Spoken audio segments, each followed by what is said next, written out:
Welcome to the Inside Story on Franchising, with valuable insights on how to create multiple streams of income through franchising and building businesses. Host Ricardo Matos has spent more than 25 years building businesses in multiple industries and helping other business owners succeed. His expertise and entrepreneurial know-how will educate and inspire you. On the show, Ricardo brings together industry experts and insiders who share solutions and strategies, along with a passion for helping entrepreneurs make the best decision when it comes to buying a franchise or any business opportunity, and much more. All right. Good afternoon, Brett. Welcome to the Inside Story of Franchising. Today, we're interviewing Brett Swartz. He's considered one of the most well-rounded capital gain tax deferral expert in the business industry. Brett, welcome to Inside Story of Franchising. How you been today? Ricardo, better than I deserve. I'm excited to be here to add value to you and your listeners.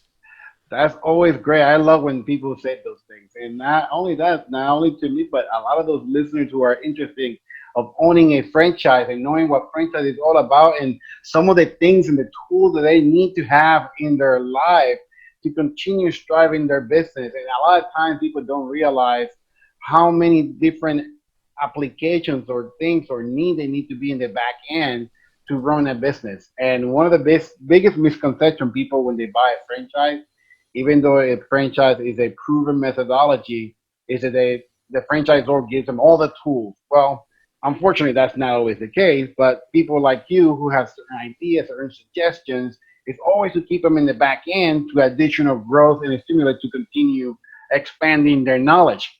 So, Brett, what can you tell us about who you are, what your business is, and what is it your business does? Absolutely. So most, franchise owners or business owners, they struggle with capital gains tax when they go to sell their highly appreciated asset. So let's say they bought something for, $300,000 and now it's worth $3 million after 20 years of blood, sweat, and tears. Well, they're faced something with capital gains tax, somewhere between 30 and 50% being wiped out of that gain. And so we provide transformational exit planning through a tool called a Deferred Sales Trust, which gives them tax deferral, liquidity, and the ability to retire from their business and or launch a brand new business, all tax deferred, so they can create and preserve more wealth. And that's always good, but bro, can you give us a little inside information of how you started into the capital gain? What is your background overall? What is your expertise in general of who you are and what you are? I know you gave me a really nice, insightful information about capital gain, but can you enlighten us a little bit more in detail? What is it that you do and who you are and your qualifications? Sure, I'll tell you a little about my story. Thanks for asking. So I started out in real estate business as a real estate commercial broker at a company called Matos in Millitap in 2006. And at that time, things were going very well, Ricardo. The market was up, deals were happening, people were making a lot of money in real estate. And I was just a brand new, agent in the business, just learning for the first time here in Northern California. You see, I grew up in the business of my dad building houses in the Bay Area, and I played sports in high school and college, and I was excited to launch my career. So I was going and learning a lot, but maybe your listeners know or don't know, but even as a business broker or real estate broker, you don't get paid unless you close a deal. And so I was newly married, just trying to make it in the business. And I don't know if you've ever been so scared, Ricardo, where you're not sure how you're going to be able to support your family at home, but I had a brand new daughter at home and my wife at home, and it was tough. And I just started to get some momentum going and learning the business, because it takes a while to get going. And just when I started to get some momentum, the 2008 crash hit. And it's like, it was like a brick wall. When that brick wall hit, I did what every good entrepreneur does. And I went and got a side hustle at a place, working a side job. And that place is actually a place called Cheesecake Factory, where I worked night and weekends serving cheesecake and serving food. So by day, I'd be making calls, helping people sell real estate. And by night, I'd be selling cheesecake. And so it was a humbling experience, but at the same time, it's a part of my journey to persevering and striving through a tough time. And fast forward, I learned a little bit about a strategy, which we're going to talk about here today, Yeah. that transformed the way I do business forever. It transformed the way my clients do business forever too when it comes to selling their highly appreciated business or real estate. And so I started to apply this strategy. In fact, my business manager at the time brought in a gentleman to speak with him, my business partner. And ever since I learned about this thing called a deferred sales trust, I just couldn't help but about it and show it how it works. So fast forward, I now coach and train business brokers, financial advisors, and commercial real estate owners on how to use this to create and preserve more wealth when they help their clients sell real estate or a business, or if you're listening for the first time and you own a franchise, how you can too defer capital gains tax when you go to sell your business. And not only that, one of the key strategies, though, when you start owning a business is finding that exit strategy, right? Having your business plan, a key exit strategy for your business. And that basically what you just said. What can you tell us about deferred sales on a trust, or what we call it a DST, and why is it so important?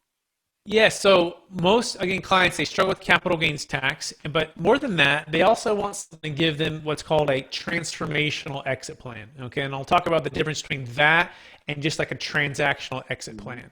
So most folks, when they think about selling their business, they're thinking about a couple options. And the first one is what I call a transactional exit plan, which is just carrying paper for the buyer, right? In other words, you come with a down payment, I will become the bank, and I will lend you my equity on the deal. Therefore, our defer some tax is called a seller carryback or owner financing. And that's probably the most traditional way folks have done things. But the challenge with that is you're tied to that buyer, Ricardo. Yeah. So as nice and as well-intentioned as you may be, if I'm selling you my business, I may have to foreclose on you. I may have to take the business back. The market could fall apart, right? You may not be able to pay your bills. COVID-19 could happen. In other words, you're not diversified. You're counting on one person or one group who's buying your property or your business, and you're putting 100% or a lot of your blood, sweat, and tears.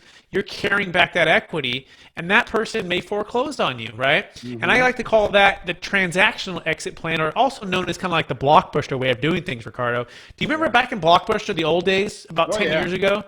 You'd show up on a Friday night. You want to get that favorite movie. You see the movie at the end of the side of the store. You'd walk over to it, but guess what? Someone got there before you, and so that movie that you want, they get, and so you're frustrated. So you grab another movie, right? And you're not your first choice, but that's okay. You're still gonna make the best of it, right? But then you go home and you have to rewind it. Oh, so you're waiting another 5 or 6 minutes to rewind it, and then fast forward 2 days goes by and you forget, but you don't send it back, and now you get a fee after 3 days.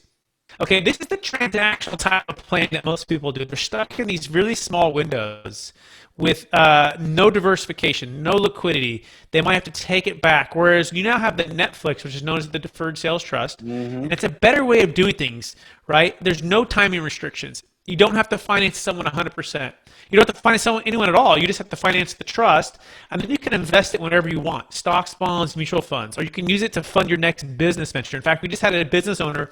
He sold a $2.6 million business in Alabama, and he was faced with $600,000 of tax, Ricardo. You see, his partners, they didn't want to sell, but he did. There was 3 people total. So his partner said, we'll buy you out. And so they bought him out, but he's looking at the $600,000 tax liability. So that was his brick wall. He was like, well, I don't know what I'm going to do. And he goes, also, I want to go start a new business afterwards. And how am I going to get funding for all of this? Who am I going to have to borrow from? Yeah. So into the Deferred Sales Trust, he gets connected with us. He has this, CPA, his legal team go through it. We go through it all with him. And for the first time, he sells, defer all of his tax, and then puts a big to go start his next real estate company, which he's doing right now, his development business of multifamily investments in Tennessee. You see, it became transformational for him, right? Because he could separate from this big partnership issue. He could defer his tax, but then he can use it to launch his next business dream, right? Without having to count on venture capitalist or a hard money lender or a bank over there. In fact, no, he could use his trust to fund his business venture. Yeah, leverage. Tax deferred. Leverage. Yeah. And based on what you're talking about, and basically about that leverage, there's a distinction between an DST, right, and a 1031. Can you elaborate for our listeners what a 1031 is? And If it fails, what is the difference and what is the benefit behind it? Great question. So a 1031 is part of that first category, blockbuster or transactional exit planning, right? It's not really even an exit plan. It's more of a continuity strategy where you're selling a like-kind investment real estate for another like-kind investment real estate, or a business for a like-kind business, although most business owners I meet never do 1031s with businesses because it's just too complicated, okay? But essentially, you can sell something you can defer tax, right? Here's the challenges with the 1031. And this is why it's a transactional tax deferral strategy versus transformational. I could call it the shotgun wedding. Ricardo, do you ever have those friends who got married real fast? They met somebody, fell in love within 45 days, got engaged, and got married within 180 days? I have those friends. Some of those marriages don't work out so well, right? Because it's like this forced shotgun quick decisions, and that's what the 1031 forces you to do. You see, you have to identify within 45 days that like-kind property you're going to buy. You have to get engaged to it, put it on your list, and then you have to close on it or marry it within 180 days. Not good, Ricardo. Our parents taught us to sell high and buy low. They didn't teach us to sell high and shotgun wedding into a 180-day later deal. Right? And that's what happened in 06 and 05. People were doing the shotgun weddings, overpaying for properties, and some of them lost everything. Right? So while I was going through my journey of trying to survive and make it in the business, my clients were also going through a similar journey and just trying to hold on to what they had made, not lose it to the banks. And the number one thing we identified as the biggest challenge to this was the capital gains tax and, oh, by the way, the 1031, because they were buying for equal or greater value with more debt. They felt trapped, Ricardo. They didn't want to buy it. They knew it was a seller's market. Enter the Deferred Sales Trust. Netflix. You can park the funds on the sidelines and wait for as long as you want. You never have to buy real estate ever again, Ricardo, if you don't want to face the toilets, trash, and liability. In fact, you can put it in stocks, bonds, mutual funds, or other business ventures that someone else is managing and operating. Okay? You can wait and not have to have any debt. And that becomes transformational. Why? Because it frees up your time. And when time is your friend, guess what? You can make better decisions. When time is not your friend, you're stuck swimming in what's called the red ocean. What's the red ocean, Ricardo? It's where all the sharks are feeding. It's where all the blood's in the water. It's where everyone's chasing deals. All the jellyfish. All the jellyfish. You want to be in the blue ocean where it's calm. And you're diversified. The Caribbean. Out of debt. Caribbean, baby, where you know you're making a good deal and it's a good time to buy, right? So with COVID-19, we think right now is the best time to sell, to get on the sidelines, to get out of debt, to get diversified, and then just to be patient. Let all of the other chaos and madness go on, and then buy when it makes sense for you. Okay, so that's the power of the Deferred Sales Trust. Very much interesting. And how would you attract high net worth partners by unlocking their highly appreciative asset for them to invest into an indication, of a property or a business? Great question. The answer is you use the Deferred Sales Trust and you educate those who are in your network. Who are they? Well, if you are a business broker, you want to speak with the tax or attorneys or mergers and acquisition folks that you work with the financial advisors that you work with, the luxury realtors. In fact, you want to speak with anyone who's servicing your clients as well as yourself, the CPAs. And you want to educate them and connect them with capital gains tax solutions to empower them with a strategy so they can grow their business. You see, part of our mission is not only helping the client, it's actually helping the business professional who's helping the client. And so we're on a mission to train 100,000 business professionals on how to use this Deferred Sales Trust to grow their business. So the answer is education and then implementation. Implement. Now, let's say, for example, I'm in a high state tax bracket in the area. Let me put it this way. At what close of moved funds outside of a taxable state can you save 40% on state tax, on how and why? Great question. So the first thing to understand is this. Estate tax is not capital gains tax. Okay. So a lot of people get the two confused. They think, I get a stepped up basis so I can walk away tax-free. Not so fast. You can walk away capital gains tax-free, or your kids can once you pass away. But estate tax is something completely separate. In fact, estate tax accounts for 40% of anything that's left inside your taxable estate that's greater than the exclusion amounts. What are the exclusion amounts? $22 million if you're married, $12 million if you're single, but those are set to expire in 2025, at which those are probably going to be cut in half. So let's do an example, Ricardo. Okay. Let's say you're worth $52 million today. Yeah, fun. And let's say all 52 million is inside of your taxable estate. Let's imagine you're married, so you get that first 22 million exempt. But guess what? You have 30 million still inside your taxable estate. Well, if you pass away and so does your wife tomorrow, your kids are going to be faced with a $12 million estate tax.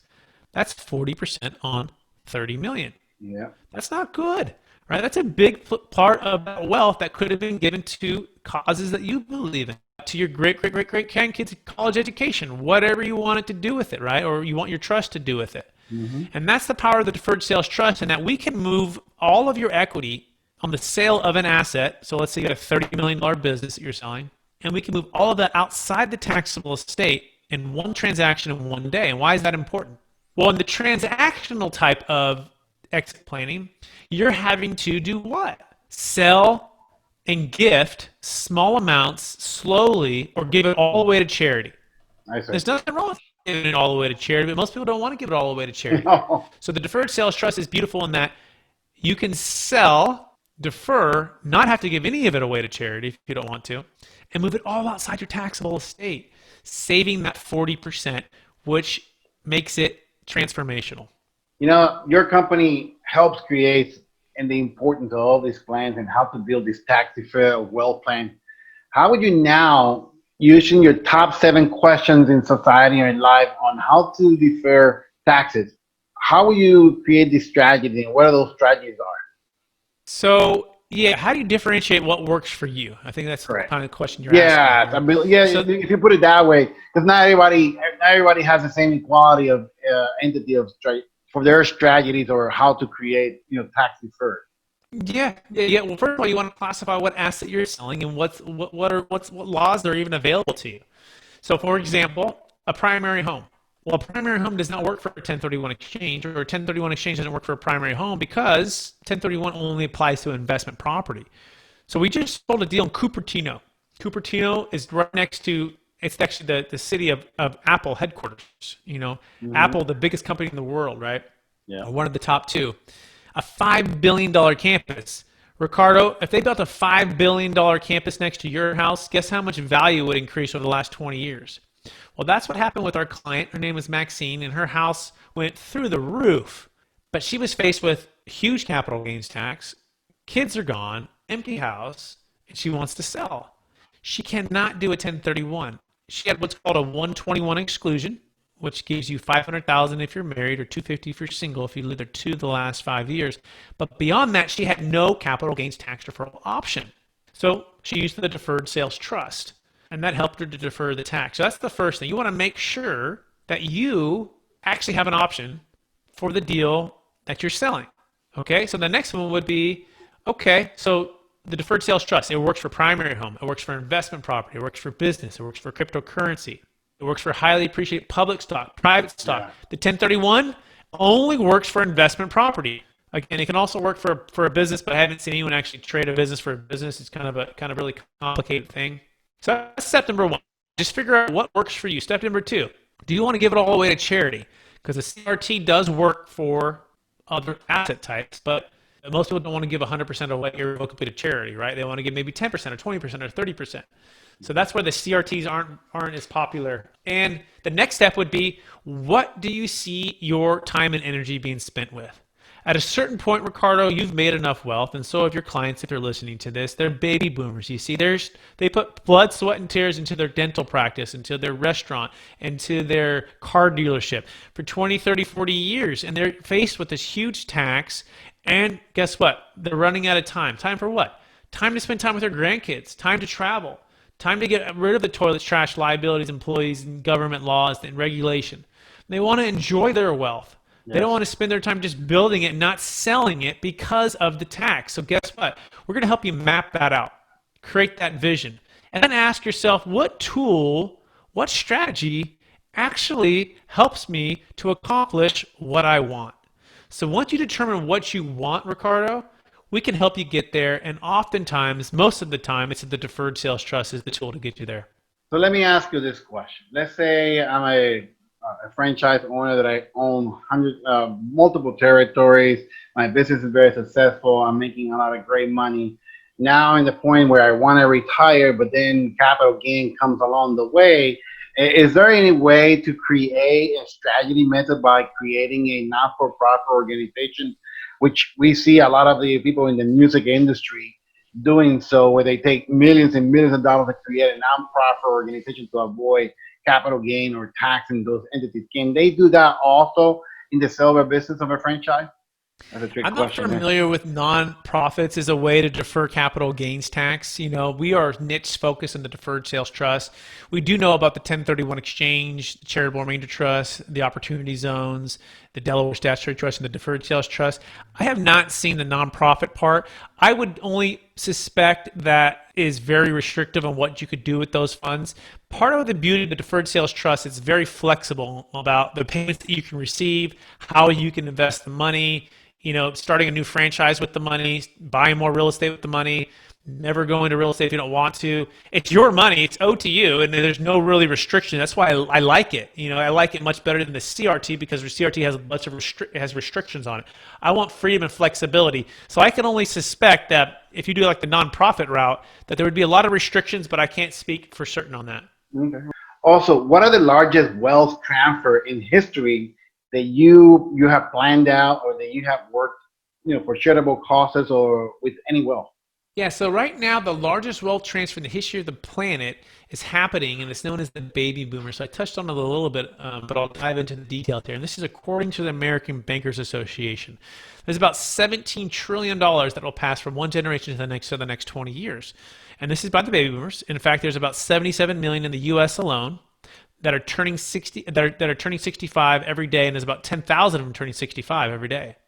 And it's this huge, massive wealth. That's the largest wealth transfer that we know of in the history of the planet. And guess what, Ricardo? They want to be done with the toilet to trash liability, and they want options, but they feel trapped and they feel stuck because if they sell, they're going to pay 30 to 50% in capital gains tax and depreciation recapture. So this is the big demographic, and actual numbers. And so they need solutions like the Deferred Sales Trust. No, I'm telling you, you have given a lot of great information. And Brett, we're running out of time, but where can our listeners contact you and try to obtain more information about you, who you are, and what do you do, so they can, in case they need a situation like you or prepare a strategy method for the business, can they find you? Thank you. You can go to capitalgainstaxsolutions.com. That's capitalgainstaxsolutions.com if they are going to be selling anything that's highly appreciated. Now, if you're a business professional, business broker, financial advisor, commercial real estate owner, luxury realtor, you can go to experttaxsecrets.com. That's experttaxsecrets.com and learn how the Deferred Sales Trust can help you grow your business. Perfect. Well, Brett, I really want to thank you for everything you have shared with us. I look forward to visiting all your websites, and we'll share all your links directly within our site so that people can reach out to you. I appreciate it very much. Thank you very much again. Wish you the greatest of success. Have a good one, my friend. Thank you very much. See you soon. Thanks, Ricardo. Thank you. Bye-bye. You've been listening to the Inside Story on Franchising with your host, Ricardo Matos. If you're enjoying the show, please feel free to rate, subscribe, and leave a review on your preferred podcast listening platform. That way, you'll never miss a new episode, and you can help spread the word to more entrepreneurs like yourself. We really appreciate that effort, and we'll catch you next time.